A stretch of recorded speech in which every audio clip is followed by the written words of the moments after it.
commercial today, but I couldn't find one, and that's the way it is some days, right? And I goofed up this whole Zoom thing, so we'll see what that is. And no streaming. Uh, some days it works, some days it doesn't. It's great. Talk about intermittent. Okay, let's see if we get the comments up. Yes, the chat comments are running, so you can reach out to me if you like. 5, 4, 3, 2, 1. I'm John Miglosh for the Wisconsin DMA and the International Society for Strategic Marketing. Okay, let's get over to the news and see what's happening. Let's see.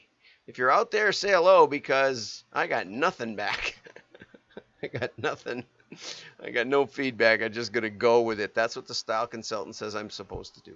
Okay, so I'm just doing as I'm told. And yeah, nothing. Not. Oh yeah, here. Okay, on it looks like YouTube's at least working. Okay, so I'm just doing as I'm told. Yeah, so the sound's working and everything. And maybe we'll chop this all out as usual. So let's get over to the news. Let me just see if I remember how to do it. Oh yeah. Okay. So in the spirit of digital impact, a new study shows that influencers do very little to build trust. And it may be time, I think I like the first sentence of this article the best. It may be time for brands to get back to basics. Yesterday we talked about how 50%, or that was Monday, about how 50+% of your ad spend in digital is going to middlemen and analysts and all this sort of thing, never mind the back end. And that maybe you just want to start placing ads with publishers. And this one basically says, yeah, the influencers aren't the key. I like this. 41% of consumers would be motivated to trust a brand by a successful purchase experience. Okay, that's why your customers are your best customers. Okay, that's why mail is so important, because when somebody spent a bunch of money with you, not only are they interested in the categories you sell, but given that you have your basics down of selling value and delivering on that value, they are just positively disposed toward you, whereas everybody else doesn't know who the heck you are. So a successful purchase experience isn't just that. It isn't just the profit you make on that. I know a lot of .coms have that perspective, that there's always more customers out there, so we should just make money on every order and make it up with volume. But long-term sustainability is based on customer repeat purchase. And once someone's worth more than a couple of cents, once you've made a profit on somebody, you really owe it to them to do something more than just pound them with email, right? So you think of an email as a penny or two. What does that say to me if I'm your customer and you're only just pounding me with email or digital ads on my phone or something like that? It really doesn't sound like you're trying to do much for me. You're not even trying hard to break through the clutter. You're not treating me like a customer. You're treating me like another prospect that you're just going after over and over and over. It's this. That's what I see most in digital. I see this concept that rather than cultivating a customer, we're just re-prospecting to a previous buyer. We're treating them just like a prospect. Okay, so anyway, 22% would be swayed by good customer service. I think it's higher than that. 22% by time using the product.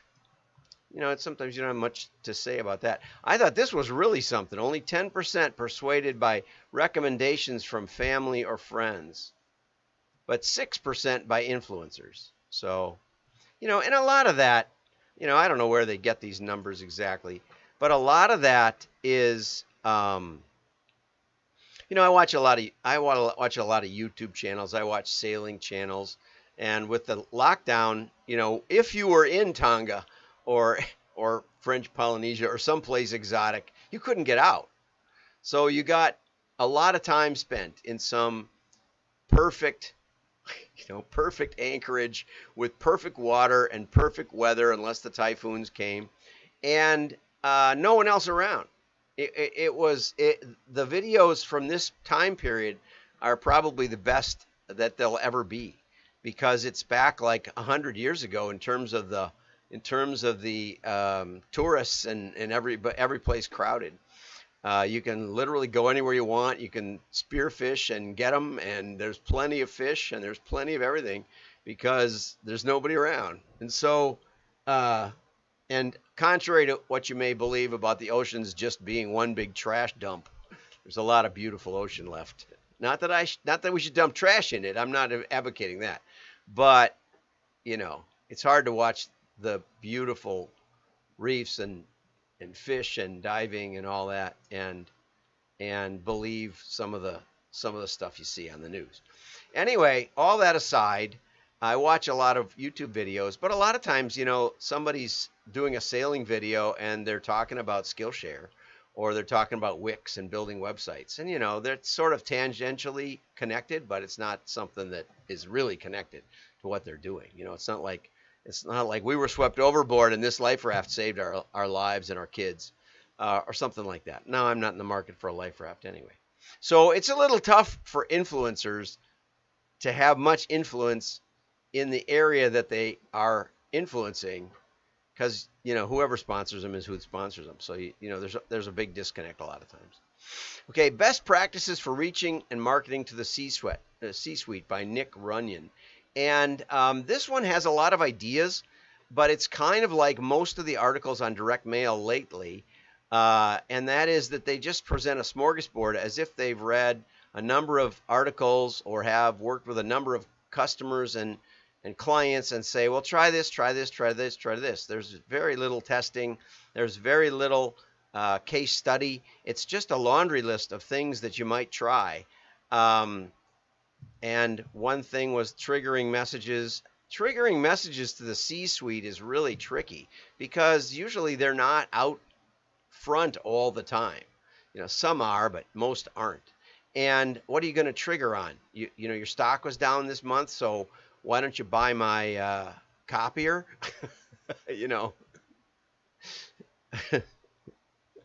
I don't know. Personalized touch. Again, you probably don't have browser history on the C-suite, right? Plus, I've been chit-chatting with a CEO of a major restaurant chain, and he's a real nice guy, and I think he likes, and it's usually at like midnight or some crazy time, or after midnight. So he's catching up on his day. But I send him videos and stuff. I send him links of like my show that are inside of LinkedIn, and he said he's not allowed to click on things. His IT team says he can't click on links. He can go to LinkedIn, but he can't go anywhere else. And so it's kind of fun. But it's not like I can, it's not like I can highly personalize stuff. I think I did send him an actual personal handwritten letter in my handwritten type font, but he never mentioned it, so I'll have to ask him if he got it. I'll have to look up and see if I sent it to him. Anyway, direct mail does break through the digital clutter. Yeah, I'm going to definitely have to send him one of these messages. I'll send him a couple. And so anyway, how you personalize in that context is really tough. And then he talks about events, and he says, I've seen marketers send coloring books, sticker booklets, signs to hold up, scratch off raffle cards, candles, snacks, drinkware, and more. And here's the part that's funny. And your events need to be short, sweet, and to the point. Are any of these things to the point? I don't think so. But anyway, for some reason, Nick thinks that direct mail is the best way to go, and I don't disagree. I just think you really want to call Nick if you're working with him and say, Nick, how does this apply to me? I mean, which should I send, a sticker book or a coloring book? What's the difference? Have you ever tested it? I like the idea of sending, like, I don't know how you could do this, like whiskey samples and have a whiskey tasting or something, but there's too much variety in what people like. So just send them a good bottle of wine or even a $3 chuck. Let's go on. Okay, how to create direct mail copy.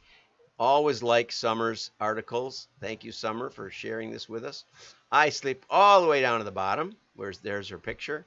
I love this line. Make sure you are testing your copy separate from offer testing. Okay, and that's a little bit subtle. Okay, what does that mean? Well, what it means is that, like, for example, I had, and I could go get they're over here just to my right. I could go get the actual cards, but I was given a mailing piece by Deluxe Check, who had come up with a product. They'd come up with a product for collecting rent. So you'd give your renter a coupon booklet. It looks like a checkbook. Looks like a little checkbook. And every time you pay your rent, you just stick that in there with it. So we know what your apartment number is. There's no confusion. And you are reminded that you sent it or you didn't send it or whatever. They were very, they weren't expensive. They were $3 a piece or something. Personalized. And, they just used their check printing equipment. So it was a new product. Nobody had ever heard of it.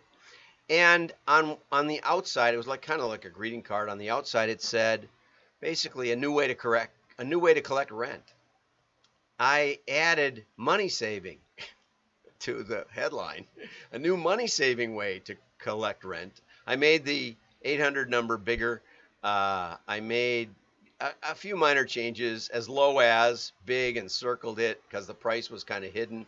Just minor, Now the question in that is that a graphics test? Because a lot of it was graphic. There was no additional information, but the headline, is oftentimes, we didn't change the price. We didn't add a coupon or discount or anything like that. So I would say the offer was one thing that was not tested, unless you consider that headline an offer test. But anyway, so I changed about 5 elements of the layout and the wording and got a 20% lift, which was really good because it took it from unprofitable to better than break even on its prospecting. And that's what we were looking for. And so copy can matter quite a bit. There's other things you might want to test first before copy, like layout is probably even less important than copy, but offer testing is probably more important.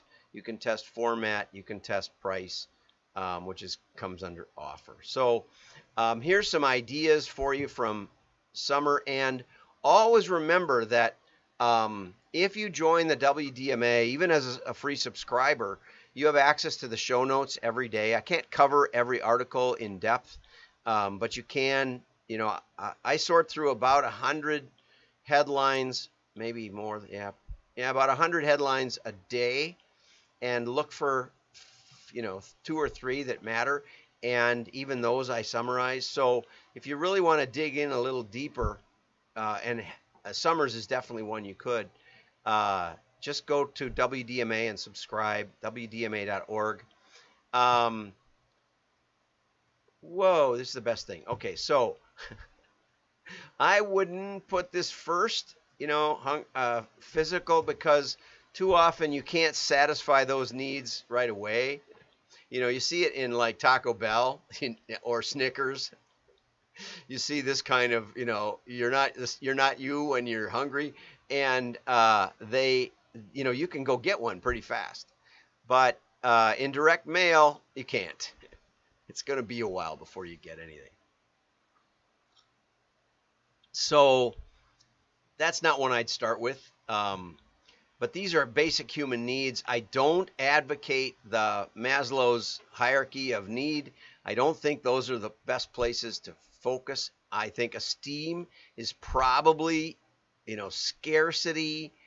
Fear is a big one. You could say security, but I think saying fear, you may lose your pension. Or I did an analysis of the headlines for the Billy Graham Association annuity division. And just looked at the cost per lead. They would put ads in the Billy Graham magazine. And the best one by far was, the government will write your will. It's like scare you up. If you don't have a will, the government will write it for you. Just think about that. And their point was, you might have some charities or some other causes that you believe in. The government won't put those in. The government won't even know. It'll just divvy it up by the closest of kin or something, and not necessarily in a way that benefits them most. So the offer was, call us and we'll talk to you about your estate planning, and you can put in a gift to us if you want. And it was by far, there was all kinds of things about we'll help you, but the government will write your will was by far the biggest headline. So fear is a good one. I worked with Cardizem, Mary and Merrill Dow Pharmaceuticals, and I wanted them to test, read this, Cardizem users, read this ad or drop dead, but they wouldn't. And we would go on to say that generics might kill you. I take generics all the time. I mean, I don't ever take anything else if I can help it. But they wouldn't test that one. So sometimes you can be too fearful. Anyway, lots of good stories on copywriting. I've had a lot of fun with copy. But I would also recommend, in addition to Summers' excellent article, I would recommend going over to scientificmarketing.com and getting a copy of that book by Claude Hopkins as a free download. It's excellent. And for $10 you can get the audio book. So if you see this, direct mail ain't dead. Tomorrow at 3 Chicago time, we're having another webinar. I think this is going to be the best one I've ever done. I've been working on it for a couple of weeks, and it's gonna bring a lot of stuff that I've brought to the table before. But I think this is going to give you pieces of information that you can share with any direct, and now let's see, any mailer, to encourage them to mail more and to test more against digital, to prove that their budget is more valuable. Spending money on mail gets a better rate of return than digital. It's almost untrackable in digital. So if you can fight that battle, if you fight it tooth and nail, you'll get the money and you'll grow circulation and you'll probably save the company. But we're going to have some new case studies. I'm cracking open the archives and finding things there. I've sent out a lot of messages about the link, but if you just go to wdma.org and up in the upper right, there's a banner that looks a lot like that. Click on that, register. It's $20 for non-members, but it's free for WDMA members. So if you're a member, just write me an email before tomorrow, so I'm sure to get you the links. It's john@wdma.org. Imagine that, right? So look forward to seeing you there. I think it's going to be a rock'em sock'em day. We're going to give you a lot of ammunition, and even enough to go after the digital marketers. I hope so. I'm John Miglosh. Like and share. Your friends will know you're smart. Bye-bye. Hi from Nigeria.